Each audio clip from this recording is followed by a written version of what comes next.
And we are back with Harrowings live on the podcast with Dr. Gabriella. And let me see if I pronounced your last name right. Kőrösi, is that correct? Kőrösi. Yeah, very Kőrösi. close. Good job. Kőrösi with that.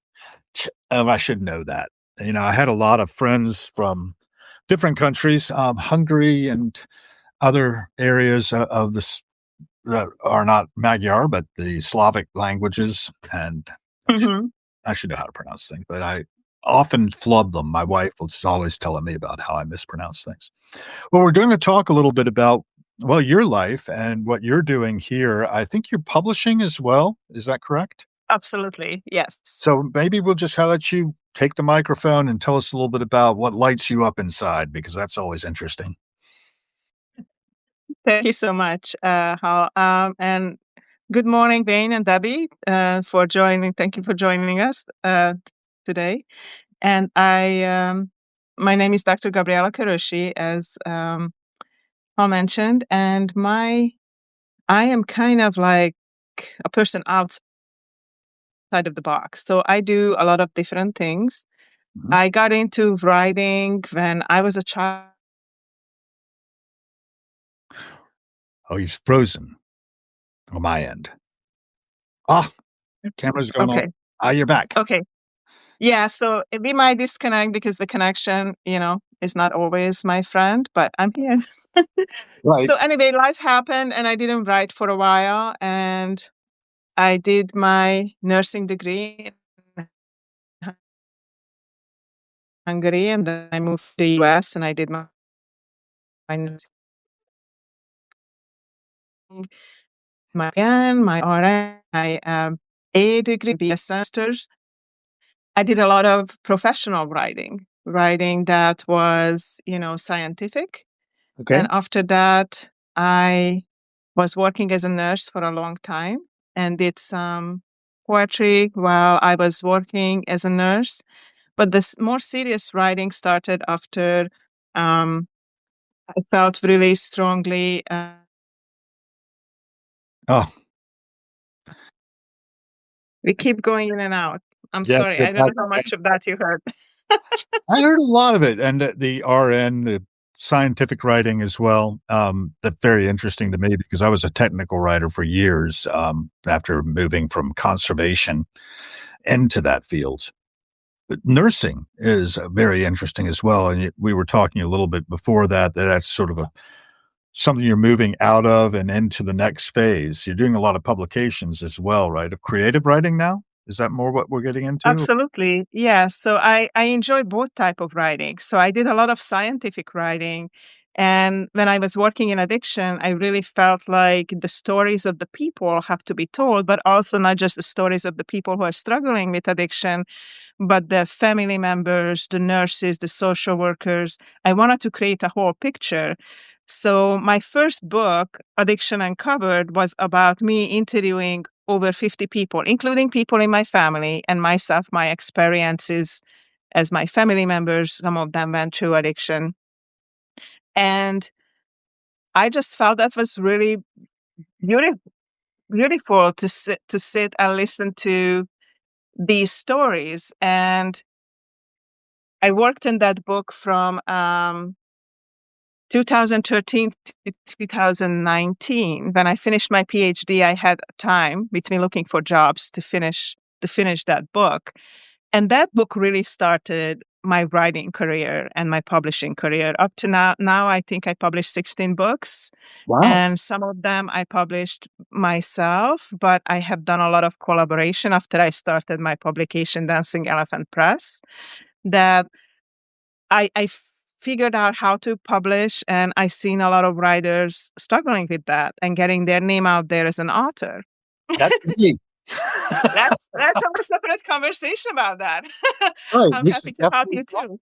I would But love. I made basically connections all over the world, and I helped writers become authors, and we published books together. Some books have 21 writers. Some of them is just two of us. Some of them there's 5 or 10 of us.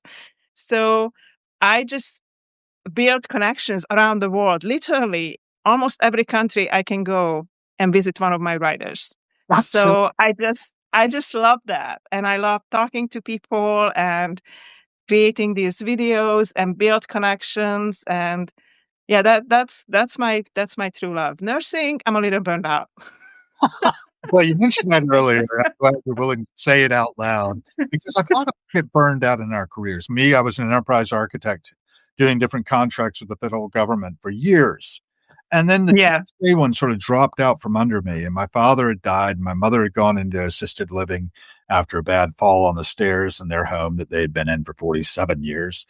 And I had wanted to curate my father's legacy, to some extent and republish some of his works actually. So that's one of the things that Harrowings is sort of a publishing arm for that, although it's Oh, just wonderful.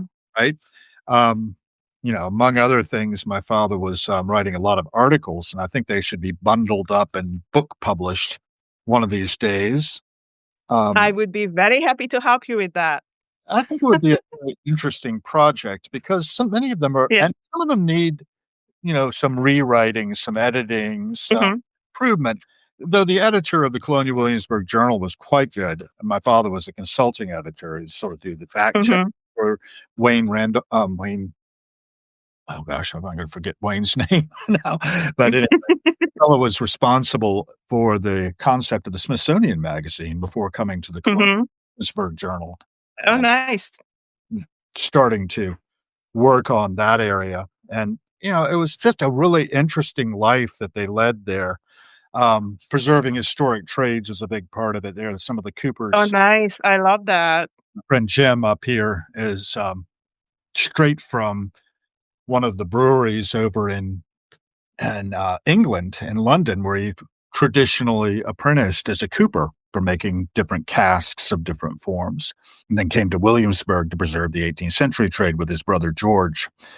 Jim's still around. George is passed, but I had the opportunity to be with all these different people. So you're talking about making connections, and then you talked about Yeah, addiction, which is also near and dear to my heart. As a recovering alcoholic, I um, believe that really the solution to that is connection, and a lot of what people absolutely. look for in that is a sense of being alive that Joseph Campbell talks about so beautifully, and that intensity, that feeling of being out on the edge of things and looking into the void and having the void stare back at us, right? Or screaming Yeah, as you look into the abyss and the abyss stares back. I always get my abysses and my voids mixed up, but we're all heading into that direction. And there was a lovely book written by Jack London. You're probably familiar with it already, called John Barleycorn. You know that novel that he wrote? no, I don't know. No. And in it, there's a passage in which he talks about sitting up with John Barleycorn, the embodiment of alcohol, right? And getting the white logic of John Bar Mhm. that feeling that you see the world with a jaundiced eye, exactly as it is, no illusions. A lot of us strive for that kind of thing where we can see the world exactly as it is and then say yes to it, as opposed Yes. to jumping off the edge of that void and like so many who suffer from Mhm. they never come back from it.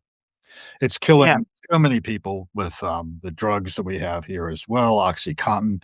I was talking with a friend recently about how, we have the American Museum of Asian Art here. Beautiful stuff. It's the Arthur M. Sackler Gallery attached to it, and Sacklers were responsible for OxyContin. They got sued massively and, had to pay billions of dollars in reparations now for the way in which that drug was marketed as Yeah. a safe opioid. When I we're have to say I'm way too familiar with this topic. I'm sure, and that's why I wanted to Yeah. open it up and let you talk about it a little bit. Yeah. I've already announced that I'm in recovery, but I'm not an expert. I'm not somebody who Yeah. treats it, but you have some knowledge there. So whatever you'd like to contribute to that thread, I'd be interested in hearing about if you're comfortable.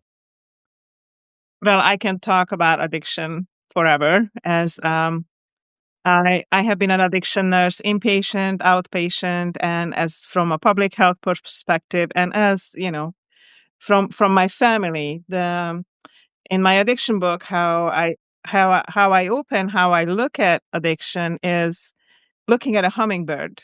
The hummingbird's going really, really, really fast, Hmm. and that's how I look at addiction. The world is different, like from a perspective of a hummingbird. If they don't fly that fast, they die. Hmm. In addiction, the brain get hijacked and reality get distorted. And many times people are not able to focus on their own needs because they just go after that next fix. But the need for that is because either something happened in their life, or uncontrolled by them, somebody got them hooked on a drug that all that they can think about is the next fix, Right. or there's a major trauma or genetics, or something happened in childhood. There's Even me, in a beginning, I was judgmental about people who were addicted to alcohol and drugs until I learned more about it and until I started to work with them and recovered so much pain. I believe nobody wants to be an addict. There's a reason that um, life takes people there. And I do believe that we need a community of support people to get out of it. And it's not just inpatient and it's not just treatment. It is a weave of connection, which is my new series of books. Okay. Um, Sorry for that little promo there. I love it. but Yeah. but we need the people to keep being there for each other. And instead of putting people down, lift people up and say, what really happened there? Get to know the person and support them. Because my uncle died when he was 19 because of an alcohol related car accident. It ruined the family. You know, I wish I could have been there. I wish the family could have been there more for him and pulled him out of that opportunity. Why was he even alone in this car that was driving so fast that he flew out of and ended up dead at age 19, the whole life ahead of him. I feel addiction brings also it's almost like shows how society is. We are so disconnected in society.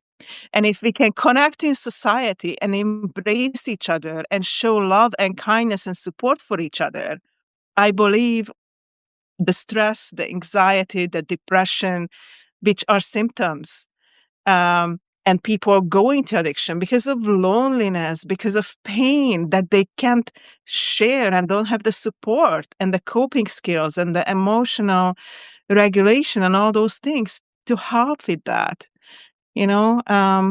So definitely we need to be there for each other. And unfortunately, capitalism and making money seem to be more important than caring for people, right? Right. So Agree. if we don't make money on treatment, God forbid, maybe we could help people, right? I worked in treatment and I got out of it really quick because it was all about money, not about the people. And this it was so upsetting for me, Well, yeah, the because problem. we should care about the person, not about, okay, can we make money on this drug or can we make money on this, you know, disease, right? Yeah. Sorry, I can get really fired up about this. And I love that you got fired up about it. I'm fired up about it too, and I'll tell you why. I mean, I first came into, the idea of alcohol being a problem for me in 1983. I was 20 years old, a year older than your brother than your uncle was. Mhm. Died. And I could have easily died as well. I stopped drinking abruptly.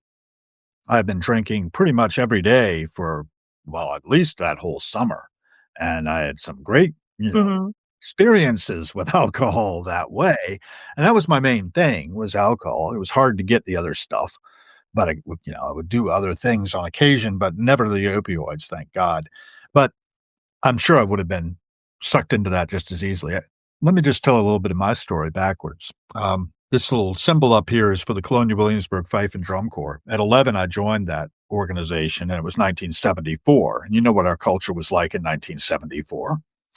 And the older boys taught the younger ones. And by the time I was 15, I was introduced to alcohol and marijuana. Mhm. The marijuana didn't interest me near as much as the Budweiser, though.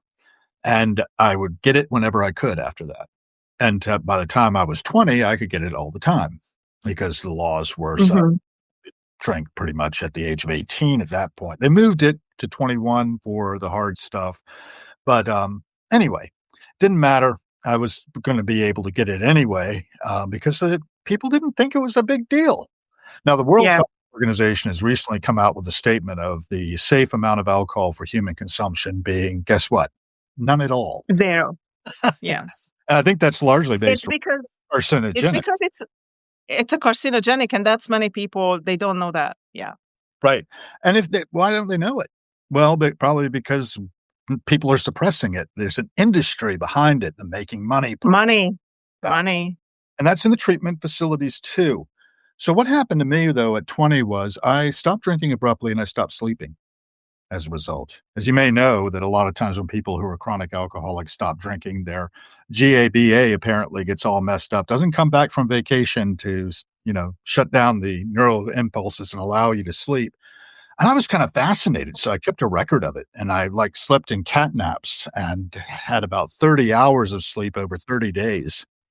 By which time I was trying to throw a party down at the Kingsmill Marina when the Coast Guard Auxiliary had already booked the place. And the James City County Police took a form of a power greater than myself, I like to say, and stuffed me into the maximum security ward of Eastern State Hospital, where the doctors gave me a very polite diagnosis that they could treat with medications. Mhm. I think that's very common. I have not suffered from the diagnosis they gave me, which was bipolar disorder, in a long time, and apparently didn't have it ever, according to the doctors I have these days. And I do try to, pay attention to what the medical professionals have to say about it. What I wanted to point out too is in the chat, I put in a little link here to crackedupmovie.com that I helped fund a little bit and that I try to get out there wherever I can. You're slipped away again, but there you Yes. That's great. Cracked Up Movie was made about 2019, I think it was released, and it was out on Netflix for a while. It's about the life of Daryl Hammond, the Saturday Night Live actor, and it's about trauma-informed care and what a difference that Yes. made in his life after being multiply misdiagnosed. And she's gone again. Maybe we'll get her back. Hope. But in any case, crackedupmovie.com, I highly recommend that people see or just go to the site. There's tons of resources out there about trauma-informed care because like Gabriella was telling us a few moments ago, and now she is coming back again, I think. We hope. Yes, you're back. And thank you for making your way back. I was telling them that crappedupmovie.com has a lot of resources. And when I saw it screened here in 2019 in DC at the Child Advocacy Center's annual conference, the director and Daryl Hammond were both out at Congress lobbying for trauma-informed care to be introduced into legislation when people going in for treatment should be getting trauma-informed care as part of that package legally. I think it's Absolutely. important because you were pointing out why people go to addiction. For me, it was a matter of peers were doing it already, Mhm. and I had a genetic predisposition to become alcoholic. As soon as I tasted this stuff, I was like, this is the solution to what ails me. And a lot of it's anxiety. It was treating my anxiety. And later in years, because I didn't stay sober from the time I first got into the Fellowship of Alcoholics Anonymous, which I was introduced to in 1985 for the first time, 40 years ago, I didn't stay sober. And a lot of it was because I didn't find it attractive. And what's nice Mhm. that fellowship, that weave of connections, is that it does exist. It is available to anybody, and it's free, pretty much. I mean, throw $1 in the basket if you have it, but if you don't, who cares? Nobody really Yeah. cares. Or if they do, they're really not on the beam.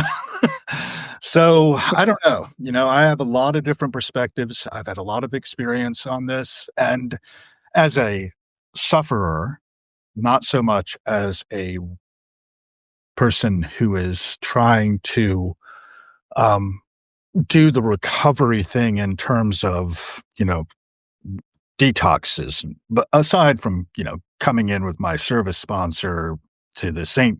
Francis Detox in Pittsburgh from time to time, carrying the message in there.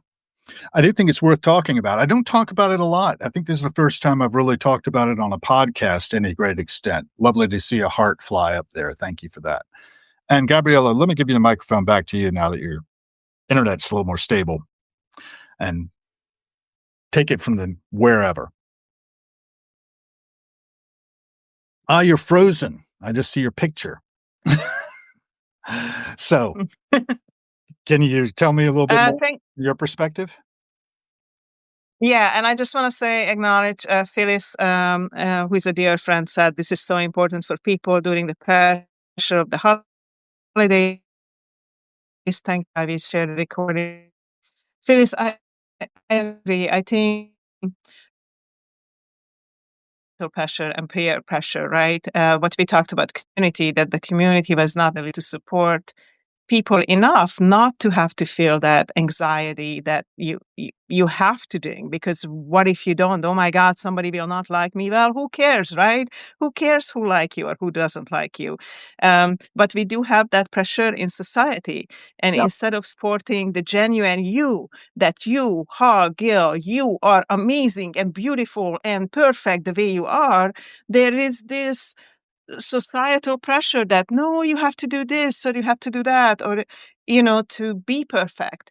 We are perfect, imperfectly perfect. We are unique human beings, right? And if we work more on that, shedding that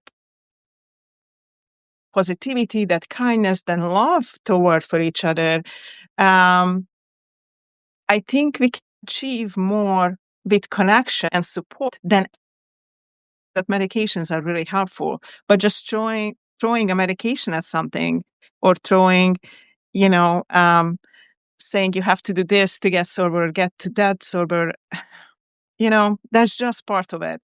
Part of it is the bigger picture in society and how we treat each other as human beings. Instead of focusing on money and all these kind of things, focus on each other, build genuine connections. So if you have a problem, you can say, Gabriella, I need to talk to you about something. And we discuss it. And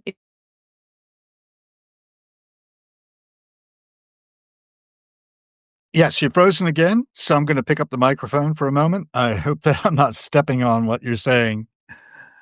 You're frozen. So, yes, and community here on Substack can be a big part of that. I haven't really stumbled into a recovery community on Substack as such. I think Gabriella will be back as soon as she's able. But I do believe there are people in recovery on here. Some of us have outed ourselves, as I've done on this one. And I've done it a little bit in my writing as well. You'll hear, a bit about it, but doesn't really define me. I have it as a background, as a foundation stone of my life, that I am sober and that I then try to help others achieve sobriety. And it's really based on just one person who has it working with another without any expectation of anything in return. And that, I think, is so key to the whole thing, right, folks? That we try to give of ourselves without expectation, without it being always a transaction, without it being extractive. Whereas I give to you so I can extract something for myself from you. Don't want that. I do think that it's wonderful when people are paid subscribers. So I try to give something back in equal value, which is, to my mind, being a member of my board of directors. And that's my deal. It's that this is the Harold B. Gill Foundation, LLC's publishing arm. It's a business of sorts. And I certainly give away most of it for free at this point. I put a little foot behind the paywall, and I've set it up so things that are 12 weeks old or older are behind the paywall and accessible only to the paid subscribers who are 17 in number. That's a good start. We can grow from there.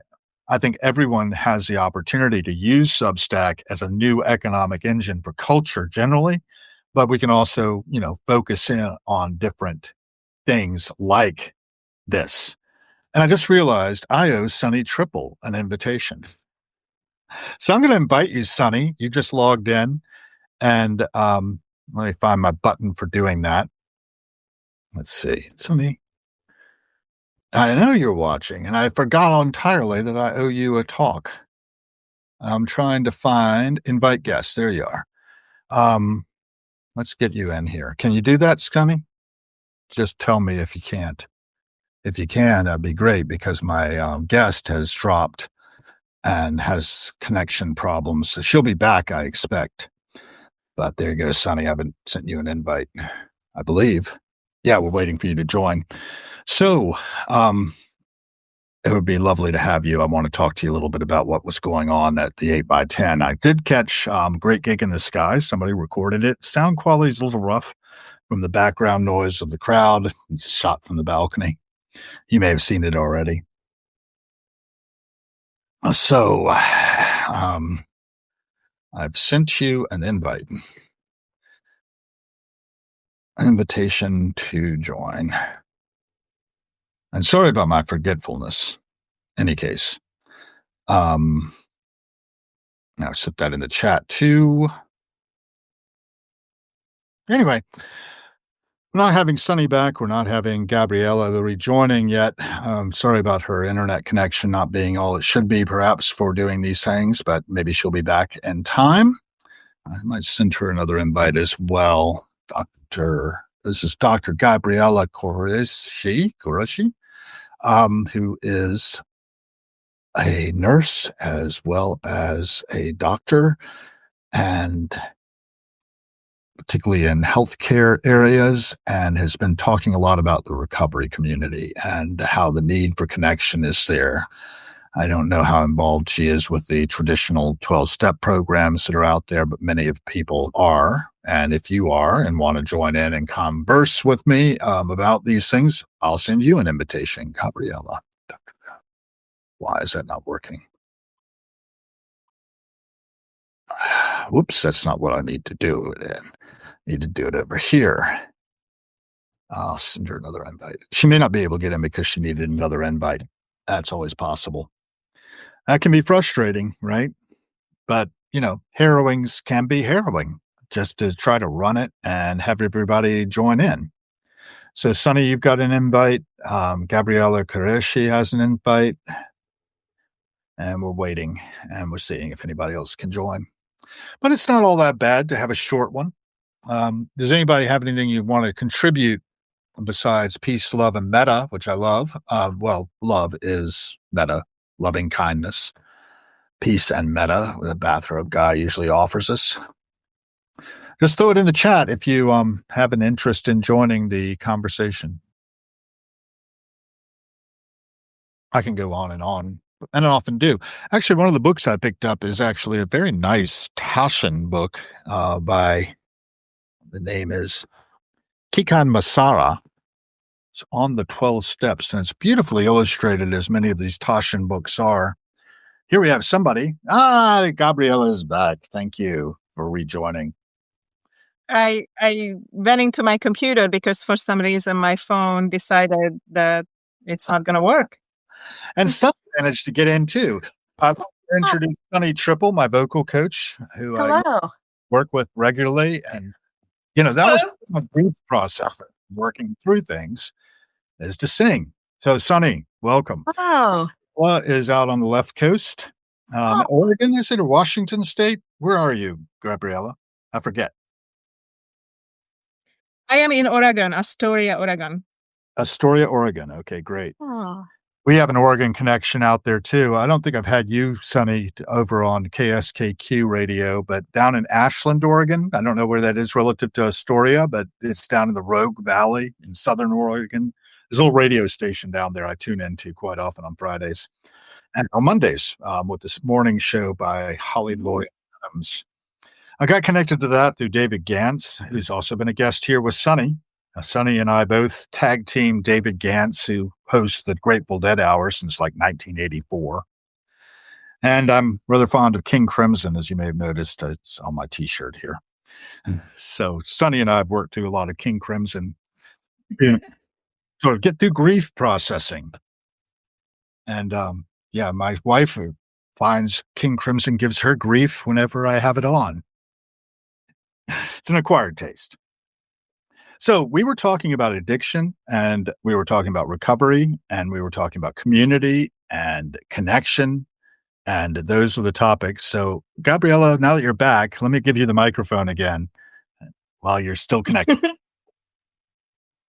All about connection. So, what would you like me to talk about? We can talk more about addiction, but I also would love to talk a little bit about writing. Please. And I, I think that's one of my creative outlet. I also enjoy creating art and being close to nature. And my most recent book, which I just published this month with Gabriella Tatar, who is in Hungary, and really interesting. We are both Gabriellas. Another She and I are both Gabriella. Gabriellas. Yes, and she used to live in Romania, moved to Hungary. I used to live in Hungary. I moved to the US, and then we connected through writing. Right, so that's what I was talking about: creating connections. And I had an injury this past April when I was visiting a writer friend who I met. I was visiting her in India, and I had a major fall and a traumatic brain injury, and I broke multiple parts of my ankles. So in the recovery process and my healing process with the brain, I couldn't write anymore. I couldn't even look at a computer screen. So instead of my writing, it becomes speech. So we started to do nature walks together because nature is one of the most important things in healing what I have recovered throughout my life. So that helped to heal my brain. I was really pulled to nature. And I don't know if you know that the trees and the plants around us, they create chemicals that makes us feel good. So when we go out to nature and do do a walk in the forest, the trees, they release pesticides for them. It's actually calming to the human brain. So it's not just that they release oxygen for us; they actually released chemicals that calm our brain. So for me, getting back to nature, touching earth, gardening, talking about nature, walking was really healing. So what we have done for like 6 or 7 months, when we could, just impromptu, we connected and did a nature walk. So she was in Hungary or traveling through different countries. I just stayed close as much as I can, because of my injuries, I couldn't go really far, mostly just locally. But we had these wonderful conversations like what we have here. Yes. And then now we created a book from that. So we took the transcripts of the conversation that we had across the continents, wherever she visited and wherever I was, went through the transcripts and added other things, like added little recipes, added little tips. And now the Weaving Connection series is started. And that is the first book, Nature Walk Across Continents. So that's out right now, both in print and an ebook. Nature and Walk I'm Across very happy with it. Yep. Oh, I love that. Yeah. Yeah. During quarantine, I love that you did that because during quarantine, we all had ideas or we were all trying to come up with things to connect. And I started a Facebook page called Walk Around and Find Out. People were using the F around and find really? out a lot at the time. I love that. I thought Walk Around and Find Out would be a cool place for people to stream their walks. Mm-hmm. And, share whatever the walks were. I didn't pursue it heavily. I started another page doing something else called Stream of Consciousness and really dove into that. So the walk around took off or anything, but I love to hear that you were doing that and more and then wrote about it. How did you keep transcripts? Did you keep your I know that sometimes when I'm on with people on Zoom, I can keep the subtitles going, and then I can have AI capture all of that if I want to, and I can keep those transcripts. How did you keep your transcripts from your walks? Substack. Oh, So okay. when you do a live on Substack and you post it, it gives you the transcript. So Right. it's not perfect, right? But it gives you, let's say, 90% accuracy. And then we went back and we took out yeah, all those things that you would say, and, expanded them a little bit. So it did took a lot of editing, for like a few weeks worth of editing. Oh, But yeah, awesome. we just took the transcripts, and those were the basis how we started the book. And we had 7 months worth of material. So we had, it's a 200 some pages of book. Quite an And then we added some things to it. And we took some stuff out. And we also Gabi created this little cute characters. So we like little cartoon characters as we talk to each other. So instead of saying, Gabriella said this and or other Gabriella said that would be kind of confusing. We have little cartoon characters when we say something. It's super cute. Wow. Got a blast of hearts there too, I noticed. And Sonny, you're absolutely right. Walk around and find out. Mine's the passing show, which I do out here in DC. And it's not really a nature walk so much because I don't live in nature, but I can go, I can go down to the park. I did one with Bathrobe Guy, who's also on here. I don't know if you all can see the chat over here on the side, but he's saying he loves Hal's walks, especially in the morning while I'm having my two Nice. for the day. I'll go down to the daily provisions and have my egg and cheese, and it's like someplace they know my name now. And that's Yeah. an important thing, right? We've got a community of You're people. building community. Yeah, and we're Yeah. building community on Substack too, and that's one of the things I think is really beautiful. I wanted to give Sunny a little plug too. She was at the 8x10 not too long ago. What was it, December 5th? It was. That's right. Yeah. And we were doing a benefit for Ron Holloway, who's a saxophone player, is pretty well known in the field. Yeah. I've seen him play with a lot of different people over the years, and his own band, Ron Holloway Band, but he's fallen on hard times, as a lot of us do, and we need that connection, right, Gabriella, with one another. He's in a nursing facility Absolutely. now, and they need to. And he basically being a gigging musician, I guess he probably didn't have health insurance, and it's expensive, Mhm. right, to be Yeah. cared for in our society. So thank you for supporting that evening and another one as well, Hal. Yeah, That I see somebody there. that night we raised over $4,000 for him, and then the other night at the Hamilton, you supported both. Thank you. I don't know what the other number was, but he has, I mean, huge medical bills because he's in a full-time care facility, and when you're a resident in that kind of space, it adds up very, very quickly. And before you joined us, we were talking about how capitalism tends to just run people ragged, just the quest for money and our obsession with it in our culture. I lived in Denver for a couple of years, and there, people didn't worry too much about catastrophic illnesses, or their support system was. It appeared to me anyway, in living there a couple of years, much better than ours. Their just lifestyle was much healthier, and there was less of that anxiety I was talking about, which is one of my primary things I used substances to treat my ongoing anxiety. These days I use meditation. It gives me exactly what alcohol used to. It allows me to step back, and I was talking earlier, Sonny, about the white logic of John Barleycorn, where you can step back and see through a jaundiced eye the world just like it is. Jack London came up with that in his novel called John Barleycorn, which is a personification of the spirit of alcohol. In any case, Jack London died of alcoholism, as so many did. And his book, John Barleycorn, was used by the Prohibition movement. And we all know prohibition doesn't really work. What does work? Well, we were talking with Gabriella about a connection. And now you published this book. You had this connection across the continent. Your friend was in Hungary, is that correct? The other guy? Yeah, she's in Romania, Hungary. Hungary. Yeah. Yeah, and it's just so interesting, how people connect, like how you and I connected, and we don't really know each other, but I feel that we're gonna do great things together, and it's so interesting that you know you had this idea of the nature walks, but somehow manifested, and Gabriella and I had the same idea of the nature walks. And I love doing the same thing. It's just like wherever I am, do little videos, put it up on YouTube or something when I see positive, even if it's just 15 seconds of a beautiful flower. I'm going to put it up there and see if somebody else wants to enjoy that, because why not? Why not spread that positivity, kindness, and support for each other? There's so many bad things already out there in the world, right? We don't need to spread that, but we can spread the joy and the connection with each other.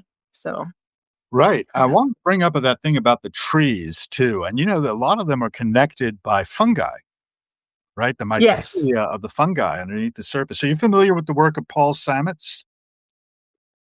No. Ring a bell? No? He did a film. He was the main guy, I guess, talking about it as a mycologist, self-taught, pretty much. And the film was called Fantastic Fungi. So I highly recommend it. I put it in the chat. I do. I mean, I do know some of that. I'm bad at remembering people, but I'm familiar with the work, and I understand mushrooms and trees and the connections of the roots and how they support each other. Many times the mushrooms support the roots of the trees, but also the roots of the trees themselves, they connect and prevent each other from falling, right? And if we could do the same thing as humans, connect and prevent from each other falling, we can learn a lot from trees. Just saying. Exactly. There's an intelligence to nature. And one of the things I've been really high on since I got my little AI chops going was to talk to my chatbots about how you can realize the greatest happiness for the greatest number of species on the planet. Because we are one species, bipedal primate, and we treat ourselves as though somehow we are over and beyond everybody else, right? And we are not. Species. And we're very dependent on them, for God's sakes. If my gut bacteria get messed up, I am messed up. And there's an intelligence in the gut. There's an intelligence from those beings that are living within us that depend on us for sustenance. I don't even want to think about all of the parasites that exist in our bodies. When it comes down to it, we are very myopic as a species. We can wake each other up, though. Yeah, I love that tree. I love that you just went out to nature and showing that tree. And one of my favorite things is to do, if I can share, is that when I go out to nature barefoot, and I'm standing between two trees, and I put my hands on both of the trees and my feet touching the earth, and I just close my eyes and focus on the energy, and you can feel this circle of energy. Oh, there you go. And you can feel that circle of energy with you. And I do believe, and I feel the energy flow between humans and trees and animals and plants. If you slow down and focus on your environment and nature, then you can feel that connection with everything. Yes, when we are connected to everything. My old physical trainer, who Sonny also knows. You remember Lisa Joy, Sonny? Of course. All right. And she would say, when you're breathing in, you're pulling the farthest star towards you. And breathing out, you're pushing in.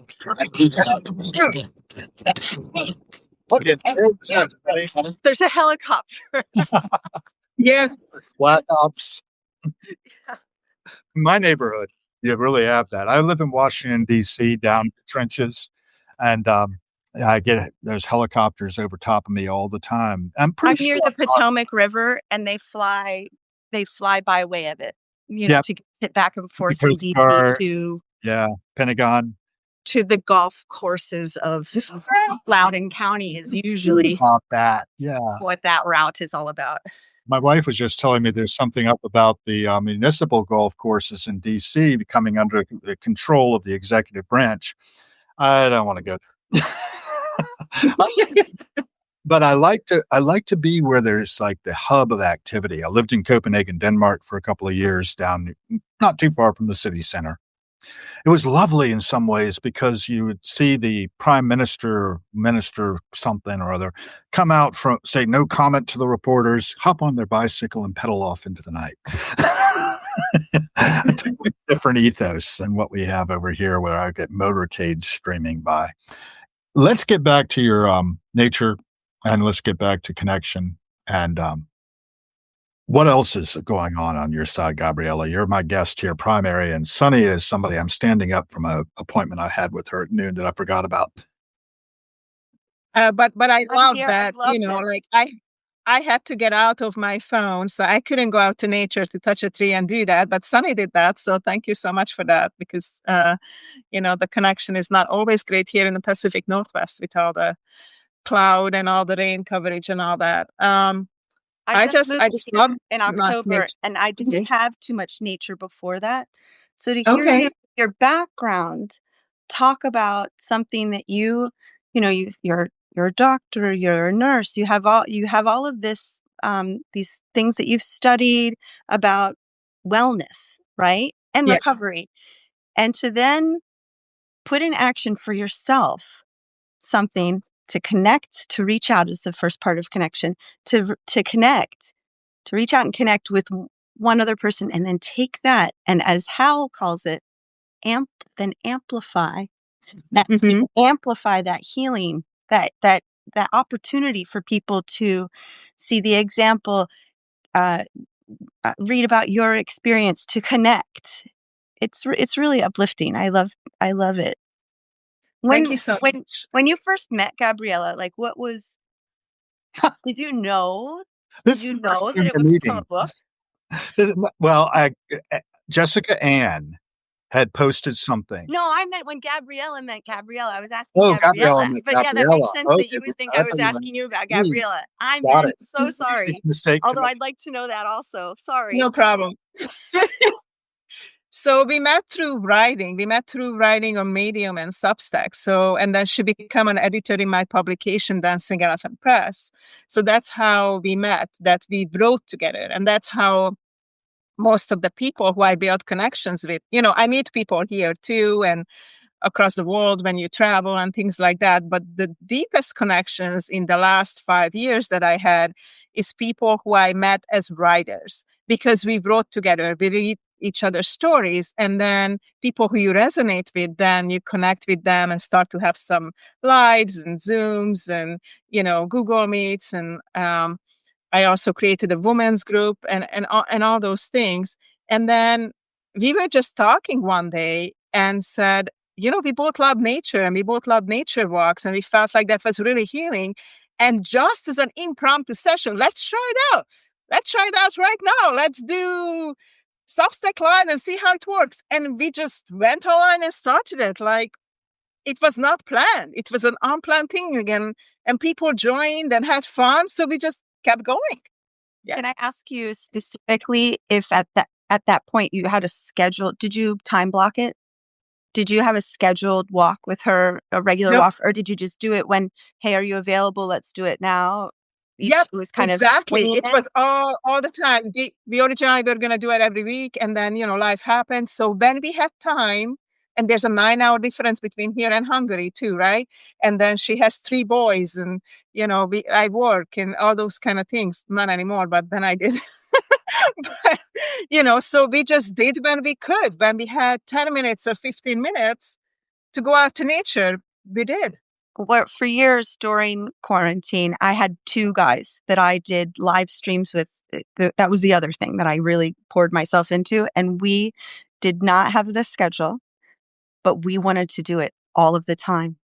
So Yeah. we did. Sometimes we'd do it every Yeah. day. Sometimes we'd do it for 9 or 10 hours. We'd go, like, it was kind of, sometimes we became very obsessive with it. And we'd invite people to come along sometimes. But I can see how you wouldn't necessarily need the schedule for something like that, because it drives you sometimes to when you want to do something Yeah. that's, so great. And you How just many? have to be flexible, I mean, life happens, right? So we sometimes we plan to get together, and then just like today, the internet connection didn't work. Many times it broke off. Like when I was deep in the forest, there was no connection, so I had to walk back out of the forest to get a connection. Yeah. Oh yeah, I guess that's And probably a there really was a few times when we had to. stop. She kept going, but then she said, well, I guess Gabriella cannot connect back anymore. So it was a shorter thing. And vice versa, so we just did the best we could, and we enjoyed ourselves. And then we hope whoever tuned in or saw the YouTube videos later or now going to read the book, going to get just as much enjoyment from it, what we did. And that's the whole idea, just to share that connection we had with each other and nature. Have you seen the passing show? Have you seen Hal's walks? Did that resonate with you? Were you like, oh, there's the concrete jungle of like, there's that city nature. We've got city nature over here. I'm just on the outskirts of town, so I've got nature, but I also know, the I've got Rock city Creek nature. Park, honey. Yes, that's true. Oh man, Rock Creek Park is go down absolutely beautiful. Yeah, and it's quite often the Taft Bridge that looks down into the park, and there are hawks. Yeah. Anyhow, you were saying, I don't think. Well, I was wondering if Gabriella has seen you. I was going to say, but go ahead, Gabriella. You can tell her. We just connected, like literally last week. So check it out. Yeah. Yeah. So I'm sure that he hasn't seen all my nature walks and all the stuff I'm doing. It was like one of those things that he reached out, and I said yes. It's just this is like it was lovely, a connection meant to be, and I had to scramble and see where it goes. Yeah, that's awesome. But it was because Jessica Ann had done something, and she's got a book out now. What's her book called again? And she's got her own publishing thing going on as well. Oh God, my brain is so not tracking. Yeah, she just put out a novel. I can't think of the name of it, but it's all over Substack. Yeah. Yeah, and she is getting people together a lot. Jessica Ann is, and I forget where she is too. She's in the Central Time Zone, I'm pretty sure. But she actually reached out to me, Jessica Ann did. This is how these ripple effects work, right, Sonny? The one thing leads to another. Yeah. Sure. And it's that she reached out to me for a one-on-one call, like offline, not on Substack. And I said yes, and we managed to connect. I think I missed the first one because I forgot. And that happens to me sometimes if I don't put it on my calendar, or even if I do put it on my calendar, like I forgot you this morning. And I forgot to tell you, I've got this. I was worried. Instead. I'm not dead. Not yet. I was worried only because you're so punctual and you're so reliable that I was like, oh no. And so like, I saw Gill is live right now, and I was like, oh yeah. Oh yeah. You're cheating on me with. Let's take a look. No, it's great. This is awesome. But it's perfect. It's just meant to be this way, because now both you and I are here, and I hear about your nature walks and you hear about mine, and I'm sure we're going to have something together too. Yeah, and I've been writing in the chat about Sonny's work, and I've been writing Dancing Elephant Press in here, that you have that publishing company, which is confusing to some people. I think this what? It's like, well, yeah, I'm reading a little bit. Now there's a story behind that too. So hi everyone. Wrong, Sonny. I want to get your information right. I say Sonny Triple leads Walking in the Air and is lead singer of Psycho Killers. She is a frequent guest vocalist with Better Off Dead, Legion of Jerry, and Jerry Tripsters, right? Sometimes I've with Better Off Dead, and only maybe once with Jerry Tripsters. But yes, all of that other stuff. Walking in the Air, Psycho Killers, and other projects. Sonny Triple's Friends Unlimited, different projects. Yes. But those two are the main ones. Thank you. The thing is, Sonny Triple and Friends Unlimited is got a lovely acronym of STFU. Yes. Yeah. Which is and I'm a voice instructor. I'm a vocal coach and a voice instructor for people love that. Who sing, and also for people who speak frequently. Like we all do. But I work on deep diaphragmatic breathing or tone or storytelling and these kinds of things. So that's, in addition to being a performer, I'm also a coach, a vocal coach. And you've worked a lot with senior sinners, correct? Yes, and adults with lifelong disabilities too. I love music. Yeah. So I love but music really helped to heal my brain. So thank you for all that you're doing. And I love singing. And I was always told that I can't sing. and I have a terrible voice, but I love singing anyway. So I'm still singing anyway. No, I don't care who says what. I love Keep singing, so singing. I'm going to sing. Keep You know, singing. traumatic brain awareness is really important. A lot of people have it and don't know they have it necessarily. Yes. You had a brain injury when you broke your ankle so badly, which gave me sympathy pain, by the way. Thank you for that. It was You know, too much empathy, I think. Anyhow, talk to me about that brain injury a little bit, because that's really interesting to me, and I think might be interesting to other people. but I didn't really know that I had it. It happened like the last night before we left India in one of the most iconic and spiritual place that's possible in New Delhi. I don't know. It's where the Qatar is, where there's also that amazing iron pole and beautiful arch and all kinds of things. So it's almost felt like I fallen through this threshold. There was this beautiful arch that was part of a church, and I was looking up at it.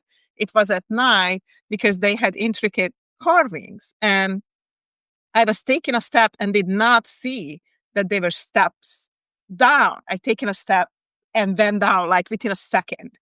And I I think I got knocked out for a little bit. I hit my head, my whole right side. I didn't know at that point my wrist got like distorted and swollen up like 3 times as big as it was. So we thought it was broken.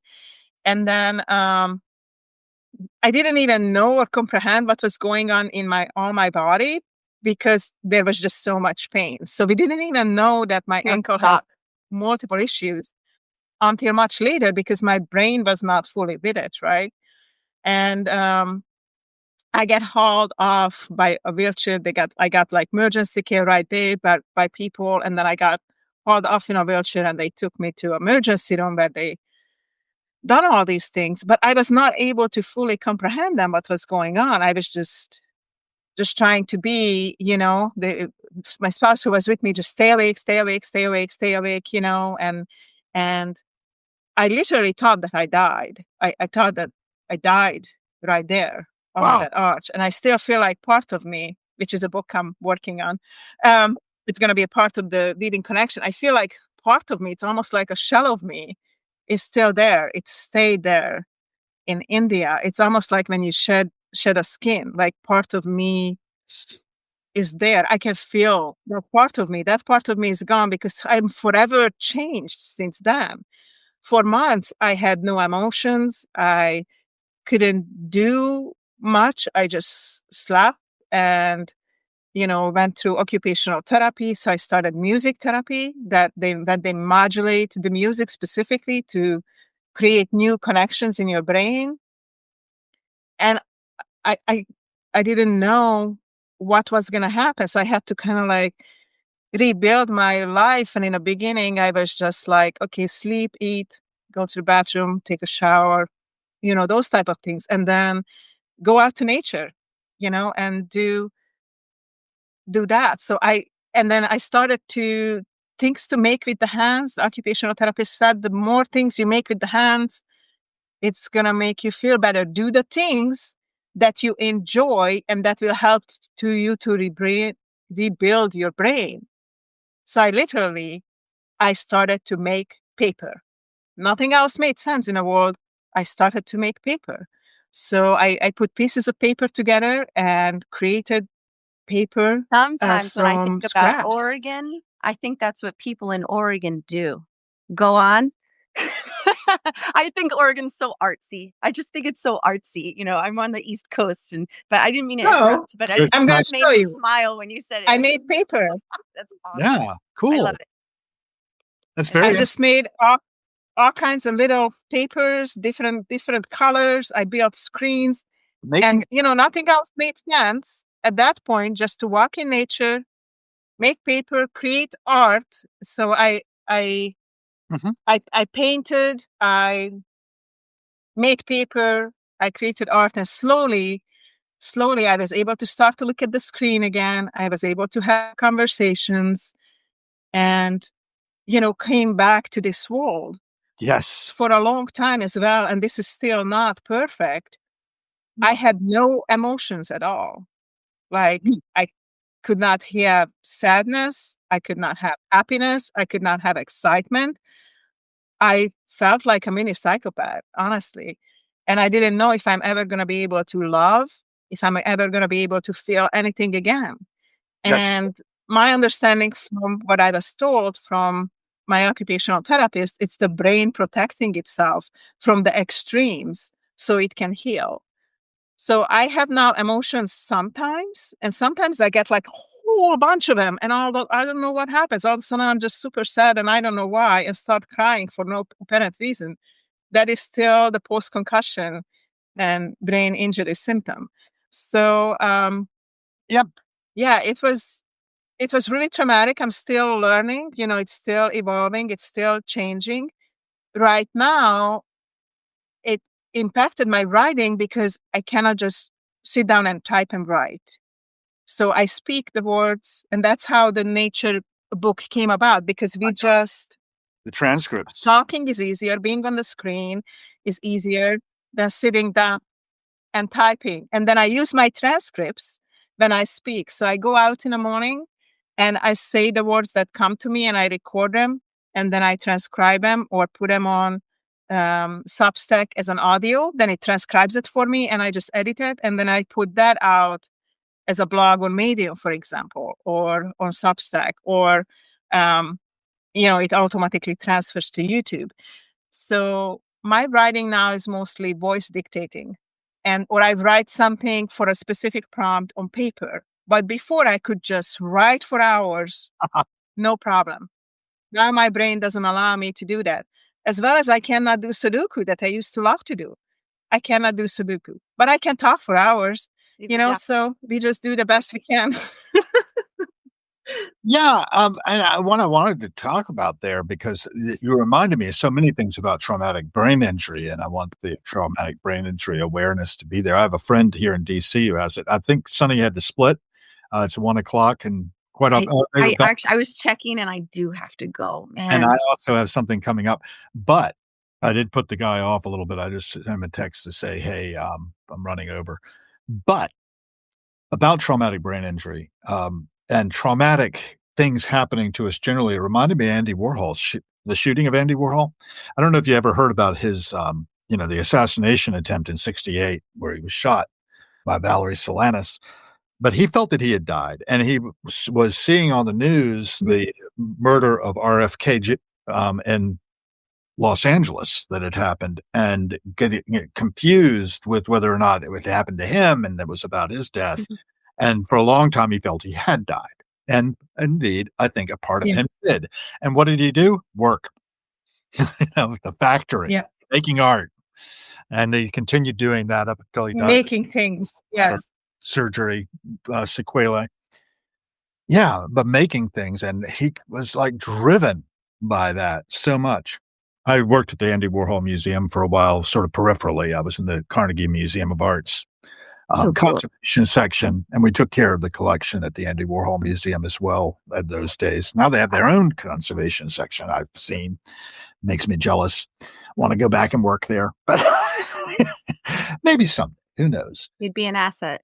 Well, thank you so much for being part of this, Gabriella. Thank you, Sonny, for sticking with us here. Thank you, Hal. Thank you for creating the platform. We've had a pretty good round of folks, about 18. Well, considering we're 3, we've had 16 other people weighing in, a lot of content from Alexei Zaitsev as usual. Feel free to comment on this afterwards. We're going to publish it, of course, and we'll have you back. Okay? Wonderful. It's so wonderful to meet both of you, and looking forward for future connections. Yeah. And amazing things can do. Thank you for including me, Hal. Thank you. Yeah. Thank you for your time, Sonny. It's always a treasure, and I'll see you next Tuesday. All right. Bye. My calendar. Bye, guys. Take care. Out here.